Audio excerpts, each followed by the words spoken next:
Nous avons besoin de nous rappeler et de rappeler sans cesse à l'Église que les Écritures écrites, jadis, par de saints hommes sous l'influence du Saint-Esprit, ne peuvent être comprises aujourd'hui que par de saints hommes enseignés par le même Esprit. Les paroles que je vous dis sont esprit et vie.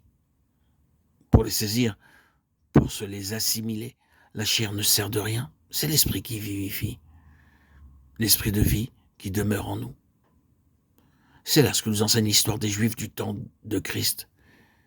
Ils se croyaient pleins de zèle pour Dieu et sa parole, mais tout ce zèle se portait sur l'interprétation humaine de la parole de Dieu. Aussi, Jésus leur dit-il, vous sondez les Écritures parce que vous pensez avoir en elles la vie éternelle. Ce sont elles qui rendent témoignage de moi, et vous ne voulez pas venir à moi pour avoir la vie. Jean 5, 39, 40.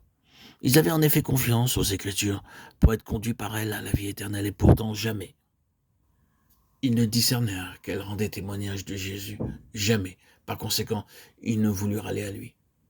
Ils n'étudiaient, ne recevaient l'Écriture que selon la lumière de leur intelligence humaine, et non selon la lumière et la puissance de la vie divine, devenant leur vie. C'est aussi là, très souvent, la cause du peu de vie spirituelle d'un grand nombre de croyants, qui pourtant lisent l'Écriture et qui la connaissent bien. Ils ignorent que c'est l'Esprit qui vivifie, et que la chair, l'intelligence humaine, quelle qu'en soit d'ailleurs la haute parole, ne sert de rien. Ils croient qu'ils ont dans l'Écriture la vie éternelle. Mais ils ne connaissent guère encore le Christ vivant qui voudrait se communiquer à eux par la vertu de l'Esprit et devenir ainsi leur vie. Pour sortir de cet état-là, il faut simplement renoncer à comprendre la parole écrite sans le secours de l'Esprit de vie. Ne recourons jamais à l'Écriture, soit pour la méditer nous-mêmes, soit pour la prêcher aux autres, sans demander le secours du Saint-Esprit.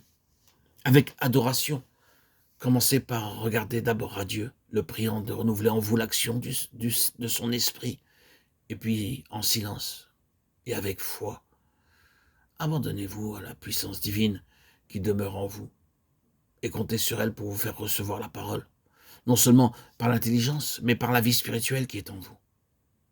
Que le Saint-Esprit soit votre vie.